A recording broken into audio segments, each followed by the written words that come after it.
సర్వసభ్య సమావేశాన్ని ఏర్పాటు చేసుకున్నారు. ఒక చోట కూర్చున్నారు అందరూ. ఆ సమయంలో ధౌమ్యుల వారు ఉన్నారు. ధౌమ్యుడు ఎవరు? పాండవులకు పురోహితుడు. ఆ పురోహితుడైనటువంటి పురోహితుడు పురం యొక్క మంచిని కోరుకునేవాడు పురోహితుడు. ఆ ధౌమ్యుడు చెప్పాడు, నాయనలారా, ఇప్పటి వరకు మీరు సింహాసనాలను అధిష్ఠించినటువంటి అధిపతులు, ఇప్పుడు మీరు ఒక చోట వృత్యులుగా ఉండాలి, సేవకులుగా ఉండాలి. మీరు వాళ్ళు ఎలా ఉంటారో, వాళ్ళ నడవడిక ఎలా ఉంటుందో మీకు తెలియదు కాబట్టి సేవకులు ఎలా నడుచుకోవాలో ఒక 4 మాటలు చెప్పి నేను వెళ్ళిపోతాను నాయన. ఆ తర్వాత మీరు నిర్ణయం తీసుకుని అజ్ఞాతవాసం ఎలా నెరవేర్చారు. ధౌమ్యుడు చెప్పాడు. ఏం చెప్పాడు? ఇదిగో, మహారాజు గారితో మాట్లాడాలి అనుకుంటే మొట్టమొదటిసారి ఆయన అనుమతి లేకుండా సభలోకి వెళ్ళరాదు, సభలోకి ప్రవేశించకూడదు. ఆ తర్వాత మహారాజు గారితో మాట్లాడేటప్పుడు ఇలా ఎదురుగుండా మాట్లాడకూడదు, నిలబడి, లేదా వెనక భాగాన్ని చూపిస్తూ మాట్లాడకూడదు. అది మహా తప్పు, నేరం. ఒక ప్రక్కగా ఇటు గాని లేదా ఇలా గాని నిలబడి సమాధానం చెప్పాలి. మహారాజు గారి అనుమతి లేకుండా ఆయన కూర్చోమంటేనే కూర్చోవాలి. అంతేకాకుండా పక్క పక్క పక్క పక్క నవ్వేయకూడదు సభలో ఉన్నప్పుడు. ఎంత నవ్వొచ్చినా అనే నవ్వాలి తప్ప. అంతేకాకుండా మంత్రి పదవిలో ఉన్నవాడైనా తప్పు చేస్తే వాడు శిక్షార్హుడే. మహారాజు గారి ఆవేశంలో ఏదైనా పల్లెత్తు మాట అంటే మహారాజు గారి మీద పగ ద్వేషం పెంచుకోకూడదు అని ఆవేశంలో అన్నాడు. కోపంలో తల్లి తండ్రి తిట్టరా? అంత మాత్రాన వాళ్ళకి మన మీద ద్వేషం ఉంటుందా? మనం పెంచుకుంటారా? పెంచుకోకూడదు. మన కోసమే చెప్పారు వాళ్ళు, అర్థం చేసుకోవాలి. అలాగే ఒక్కొక్కసారి శత్రువులు కొంచెం ఉన్నప్పుడు మహారాజు గారి అనుమతితో పని లేదు, మీరు సాహసోపేతమైన పనులు చేస్తే మహారాజు గారి యొక్క అభిమానానికి మీరు పాత్రలు అవుతారు. తెలివైన వాడు ఎవడైనా కూడా మహారాణి ఉండేటువంటి ఆ రాణివాసంతో గాని, ఆ రాణివాసంలో ఉండే స్త్రీలతో గాని పరిచయం పెట్టుకోకూడదు. పెట్టుకుంటే మహారాజు గారి దగ్గర సులభనైపోతాడు, పదవి పోతుంది, భ్రష్టుడైపోతాడు, ప్రాణాలే పోవచ్చు. రాణివాసంతో సంబంధం ఉండకూడదు, మహారాజు గారితోనే ఉండాలనుకుంటుంది. ఇవన్నీ కూడా చెప్పి, మరి నాయన జాగ్రత్త, నేను వెళ్ళొస్తానని చెప్పి ధౌమ్యుడు అక్కడ నుండి వెడలిపోయాడు. జైందిరారమణ గోవింద హరి. అప్పుడు అన్నాడు అర్జునుడు, అన్నయ్య మనం ఏం చేద్దాం, రేపు తెల్లవారేసరికల్లా ఒక్కొక్కరిగా మనందరం కూడా అజ్ఞాతవాసంలోకి ప్రవేశించాలి, అది నియమం. మరి ఏ దేశం బాగున్నది? విదేహ, బాహ్లిక, దశాత్న, స్వరసేన, మత్స్య దేశాలు చాలా బాగున్నాయి. అందులో మత్స్య దేశం తగినది, మత్స్యపురం తగినది, మత్స్యపురం విరాటుపతి నగరి.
పృథ అంటే కుంతీదేవి అసలు పేరు పృథ.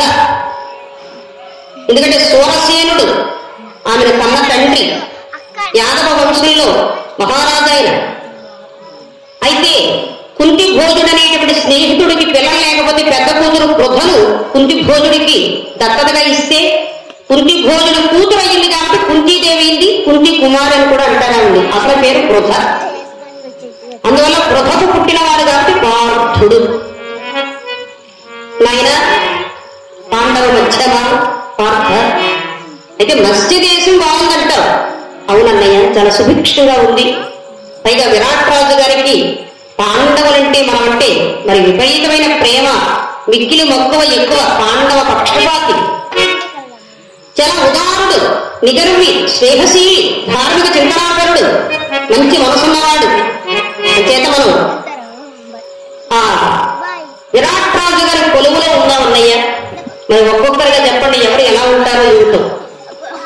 ధర్మరాజు గారు అన్నారు, నాయన నేను చెప్పవలసి వస్తే నేను ఒక సన్యాసి వేషాన్ని ధరించాలి అనుకుంటున్నాను. కాషాయ వస్త్రాలు, విభూతి రేఖలు, రుద్రాక్షమాలలు, పంచాంగం చేత పట్టుకుని ఈ అలంకరణతో ఒక సంవత్సర కాలం నేను సన్యాసిగా విరాట్ రాజు గారి కొలువులో ఉండడానికి ప్రయత్నం చేస్తాను. తప్పదు, మరో మార్గం లేదు. పైగా జ్యోతిర్విద్యలు తెలియచేస్తూ అప్పుడప్పుడు వినోదం కోసం జోదమాడుతూ ఆయనకు ఆనందాన్ని, ఆహ్లాదాన్ని కలిగించి కాలక్షేపం చేస్తాను ఈ సంవత్సర కాలం అన్నాడు. ధర్మరాజంతటి వాడు అజాత శత్రువు అని పేరు గడించిన వాడు సన్యాసిగా మారడం. సరే, నా ఆవేదన అంతా ఇదిగో వీణ్ణి చూసుకునేనయ్యా. ఎవరైనా భీముడు ఏనుగునైనా దాచవచ్చు, ఈ భీముడిని దాచడం ఎలా? మరి పర్వతాకారం కలిగిన భీముడిని చూస్తే ఎవరికైనా భీముడే అనిపిస్తుంది. వీడి దాచడం అక్కడ కష్టం. అన్నయ్య, నా గురించి ఆందోళన పనికిరాదు. ఎందుకంటే నాకు తగినటువంటి వృత్తి నేను నిర్ణయించుకున్నా. పాకశాల అధ్యక్షుడిగా ఉంటాను. కమ్మకమ్మని పిండి వంటలు, చక్కని రకరకాల శబ్దశోపేతమైన వంటలు నా చేతితో వండుతా. వంటల వాణిగా ఉంటా. రకరకాల వంటలు వండి మహారాజు గారికి ప్రియంగా నడుచుకుంటాను. ఈ పదార్థాలన్నీ పెట్టి నాకు కావలసినంత నేను తింటాను. ఎందుకంటే నా చేతుల్లోనే ఉంటుంది కాబట్టి వంట. నాకు కావలసినన్నీ వండుకుని నేను తిని మిగిలితే వాళ్ళకి పడేస్తా. ఇది బాగుంది. అంటే వాళ్ళకి పెట్టి తింటాం, ఏ నిర్ణయం తీసి వాళ్ళు పడేస్తాడు. సరే నాయన, అలాగే జాగ్రత్త. కాస్త ఆవేశం అడుచుకో. అలాగే అన్నయ్య, ఆవేశం లేదన్నయ్య. నిజానికి చెప్పవలసి వస్తే నీకన్నా శాంతమూర్తిని నేను అన్నాడు. అవునైనా నన్ను మించిన శాంతమూర్తి నాకు తెలుసులే. సరిగా అర్జున, నీ సంగతి ఏమిటి? ఆయన అన్నాడు, ఆనాడు పరమశివుని మెప్పించి పాశుపతాస్త్రాన్ని సంపాదించిన నాడు దేవేంద్రుడు అనగా నా తండ్రి నన్ను ఆహ్వానించాడు దేవలోకాన్ని. ఆ దేవలోకంలో మరి ఊర్వశి నన్ను చూసి నర్పించింది. నేను ఆమెకు బహుమానం ఇచ్చాను. తన మీద ప్రేమ ఉన్నట్టుగా భ్రమించి నేను విశ్రాంతి తీసుకుంటున్న మందిరానికి ఆమె వచ్చి నన్ను కోరుకున్నది. కానీ ఇంద్రుడు నా తండ్రి, నాకు పితృతుల్యుడు, ఆతని ఇష్ట సఖివి నీవు కాబట్టి నాకు తల్లితో సమానం ఉంటే ఆమె కోపగించుకుని, ఈ అందం చూసుకుని కదా నీకింత అహంకారం, ఈ అందం పోయి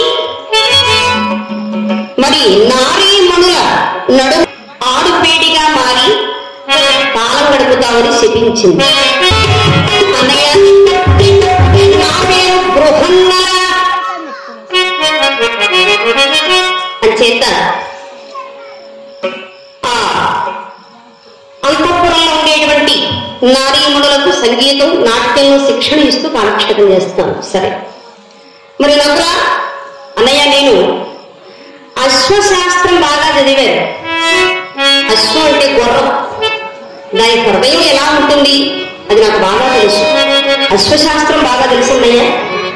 గుర్రాల రాయుడనై అశ్వశానాధ్యక్షుడిగా కాలక్షేపం చేస్తాను సంవత్సరకాలం. నా పేరు దావత్ గ్రంథి అని పెట్టుకుంటున్నాను అన్నాడు. సహదేవుడు ఈ సంగతి ఏమిటి? ఇకపై నా పేరు తంత్రీపాలుడు. అన్నయ్య, నేను పశువుల కాపరినై ఉంటాను. పశువులు ఎలా మేపాలో నాకు తెలుసు. మా బావ గోపాలుడు ఉన్నాడని నాకు బాగా చెప్పాడు. శుభ్రంగా పొదుగులు కట్టి పాలు క్షీరసాగరంలాగా అలా వరదల్లా పొంగుతాయి. అంచేత నేను పశువుల కాపరిగా ఉంటాను. మనమంటే మగవాళ్ళం కాబట్టి ఏదో చెప్పేశాం. మరి ఆమె స్త్రీమూర్తి కదా, ద్రుపదరాజ నందిని, మురారి ముద్దుల చెల్లెలు, కుంతీదేవికి చక్కటి కోడలు, మన పట్టమహిషి ద్రౌపది పాంచాలి ఎలా జీవించగలదో కదా. అంటే స్వామి, ఆర్యపుత్రులకు లేని కష్టం నాక? నీ అంతటి మహనీయులే ఒకరు సన్యాసిగా, ఒకరు వంటల వాణిగా, ఇంకొకరు పేడిగా, మరొకరు పశువుల కాపరిగా, ఇంకొకరు గుర్రాల రాయుడిగా మారింది. నేనెంతటి కానండి ఈ సేవకురాలను మీ పాపదాసిని. పూర్వకాలంలో మహాపతివ్రతలకు కష్టకాలం దాపరిస్తే సైరంధ్రి అనేటువంటి వృత్తి చేపట్టేవారు. ఈ సైరంధ్రి వృత్తి ఏమిటి అంటే మహారాణులకు ఆంతరంగిక దాసీలుగా ఉంటూ వారికి చక్కటి కేశాలంకరణ, సౌందర్య పోషణ చేస్తూ సైరంధ్రి వృత్తి దానని మాలిని అనేటువంటి నామధేయంతో మొదలుకుంటాను. విరాట్రాజు గారి పట్టమహిషి అయినటువంటి సుదేష్టాదేవికి ఆంతరంగిక దాసిగా ఉంటానండి అని. భీమసేనుడు ఒక్క పట్టున లేచాడు. అమ్మా, పాంచాలి దాసియ పాండవ పట్టమహిషికి దుర్భరమైనటువంటి దాసిగా మెలగవలసిన ఆవశ్యకత ఏర్పడింది. అన్నయ్య, ఆనాడు నీవు శాంతి శాంతి అనుకునే ఉంటే ఆ నీచులైనటువంటి కౌరవులను ఆనాడు చెప్పి ఉండేవాడు. ఏనాడు ఆగు ఆగు శాంతి సహరమని చేతులు కట్టేశాడు. అర్జునుడు, నకుల సహదేవుడు భీముని యొక్క ఆగ్రహాన్ని చల్లార్చారు. అన్నగారిని నిందించడం నేరం భీమసేన అంటే సరే జరగవలసింది చూడండి. వీళ్ళందరూ కూడా ముందుగా ఊరి పొలిమేరల్లో ఉండేటువంటి శని వృక్షం దగ్గరికి వెళ్ళారు, జమ్మి చెట్టు. ఎందుకంటే వీళ్ళ ఆయుధాల వల్ల వీళ్ళెవరో తెలిసిపోతుంది. అర్జునుడు అంటే గాంధీవం చూడగానే అర్జునుడు, గద చూడగానే భీముడు, ఇలా తెలిసిపోతుంది. కాబట్టి ఆ ఆయుధాన్ని ఎక్కడైనా భద్రపరచాలి సంవత్సరంగా. దాన్ని చెట్టు కొమ్మపై పెట్టి ధర్మరాజు గారు శాసిస్తున్నారండి. ఏమని శాసిస్తున్నారు? నరునకును ధర్మనందనునకును దగ్గా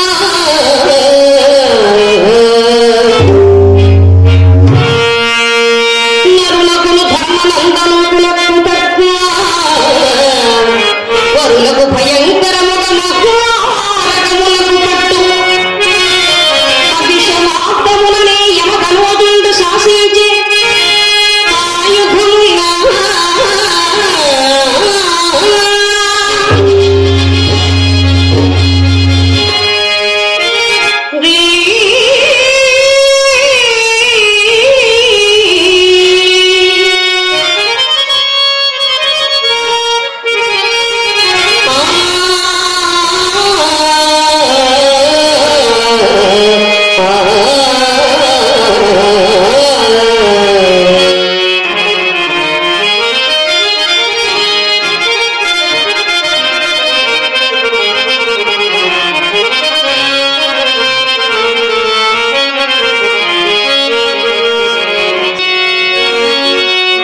ఎప్పుడైతే ఆయుధాలను ధర్మరాజు గారు శాసించారు, ఏమి శాసించారు అంటే భీముడు ఆవేశపరుడు, ఎవడి మీద కోపం వస్తే గద దండం తీస్తాడు, తద్వారా భీముడని తెలుస్తుంది. కాబట్టి ఈ ఆయుధాలు ఒక అర్జునుడికి, నాకు అంటే ధర్మరాజుకి తప్ప తక్కిన వాళ్లకు ఆ మూట శమాకారంగా కనపడాలి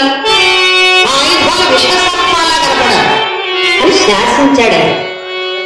ఇక అక్కడ నుండి భీముడు బయలుదేరుతున్నాడు. ఆగో, మొట్టమొదట స్థానం స్త్రీకి. ఆ మహాతల్లి వెడితేనే అంత లాభదాయకమని చేత ద్రౌపదిని పంపించారు ముందు. ఆ ఊరి పొలిమేరలో ఉన్నది చల్లని తల్లి ఓంకార స్వరూపిడి జగన్మాత పార్వతీదేవి సర్వమంగళ. ఆ అమ్మవారి ఆలయానికి వెళ్ళి అమ్మా, అఖిల చరాచర జంతుజాలాన్ని సృష్టించి పెంచి పోషించి జగన్మాతనే తల్లి, ఈ అప్పటి సమయంలో పెద్ద మనస్సుతో ఆదుకోమ్మ అని అమ్మవారిని ప్రార్థించిందండి. మహాతల్లి ద్రౌపదీదేవి కూడా అమ్మవారికి ప్రతిరూపమేనండి. ఆవిడ కూడా శక్తి స్వరూపిణి. అగ్నిగుండంలో నుండి పుట్టింది. కావాలని పుత్రకామేష్టి యజ్ఞం చేశాడు ద్రుపద మహారాజు. ఎందుకంటే అర్జునుడికి భార్య కాదగినటువంటి కూతుర్ని కనాలి, విరోధి అయినటువంటి ద్రోణుణ్ణి చంపగలిగేటువంటి కొడుకు పుట్టాలి, పుత్రకామేష్టి యజ్ఞం చేస్తాడు ద్రుపద మహారాజు. అప్పుడు దృష్టద్యుమ్నుడనే కొడుకు, కృష్ణ అనే కూతురు పుడుతుంది. కృష్ణ అసలు పేరు, ద్రౌపదీదేవి పేరు కృష్ణ. తర్వాత ద్రుపదరాజ నందిని కాబట్టి ద్రౌపది అని. అటువంటి మహాతల్లి అమ్మవారిని ప్రార్థిస్తూ ఉంటే అప్పుడే వచ్చినండి ఎవరు, సుదేష్ణాదేవి, విరాట్ రాజు గారి అర్ధాంగి. ఆవిడ చూసింది, ఎవరమ్మా నీవు ఇంత దిగులుగా అమ్మవారికి ఆర్తిగా ప్రార్థిస్తున్నావు? అమ్మా నమస్కారం, నా పేరు మాలిని. నేను జీవితంలో ఎన్నో ఒడిదుడుకులు అనుభవించి ఉన్నానమ్మా. కష్టాలన్నీ ఎప్పుడు గట్టెక్కుతాయాలి. పరమ పావని కాత్యాయని కనకదుర్గా తల్లి పాదాలనంటి ప్రార్థిస్తున్నానమ్మా.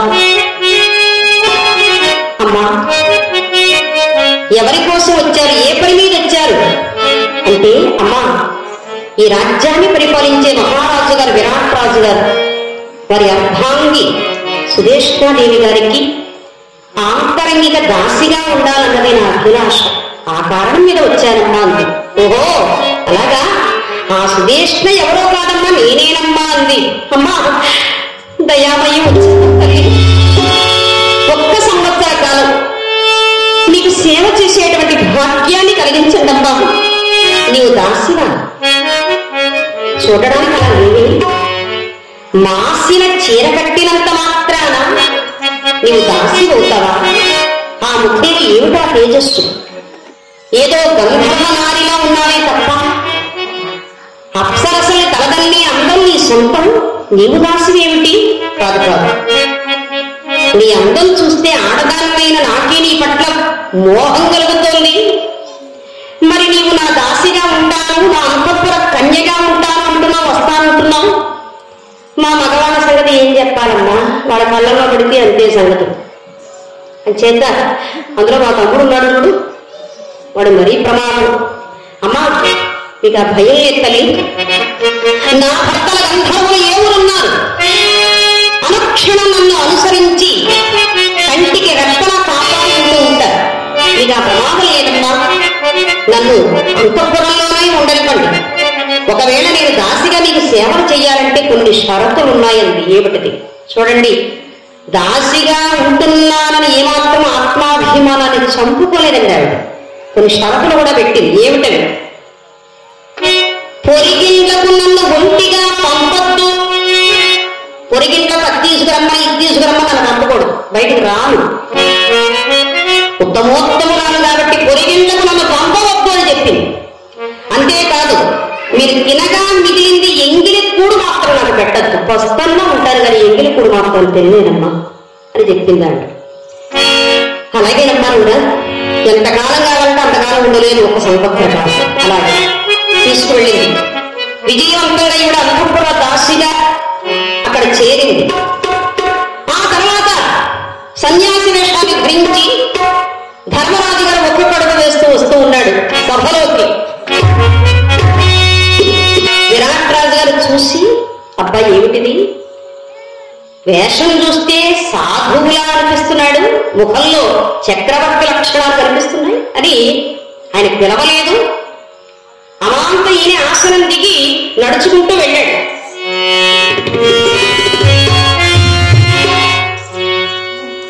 ఈయనే ఎదురు వెళ్ళి రండి రండి అని ఆహ్వానం పలికాడు. ఎందుకంటే ఆ ముఖంలో ఉండే వర్చస్సు. అజాత శత్రువు, ఎవరికీ లేదా బిరుదు. శత్రువు అనేవాడు ఎవరికైనా ఉంటాడు. శత్రువు లేనివాడు ఎవడు అంటే ధర్మరాజుడు. అందరికీ ఆయన ఇష్టుడే, ప్రియుడే ఆయనకి. అటువంటి మంచి పేరు. ఈయన విరాట్ రాజు గారు ఎదురెళ్ళి రండి అన్నాడు. నేను సన్యాసిని, నాకు జ్యోతిర్ విద్యలు తెలుసు, కాలక్షేపానికి మీకు జోదమాడి వినోదాన్ని కలిగిస్తాను. 1 సంవత్సర కాలం నాకు అవకాశం ఇవ్వండి మీ ఆస్థానంలో అన్నాడు. ఎంత భాగ్యం అండి, మీ మాటే ముఖ్యంగా ఉంది. మీరు మా దగ్గర ఉంటే మాకు ఆనందం, అందులో జోదం నాకు చాలా ఇష్టం అన్నాడు. ఎన్ని పోయినా జోదం మాత్రం పోలేదు చూడండి. మళ్ళీ అదే ఎంపిక చేసుకున్నాడు. అందుకే సప్త వ్యసనాల్లో జోదం కూడా ఒకటి. జయ ఆంజనేయ వరద గోవింద. నా హరికథ కార్యక్రమాన్ని ఏర్పాటు చేయదలుచుకున్న వారు ఈ ఫోన్ నంబర్స్కి సంప్రదించగలరు.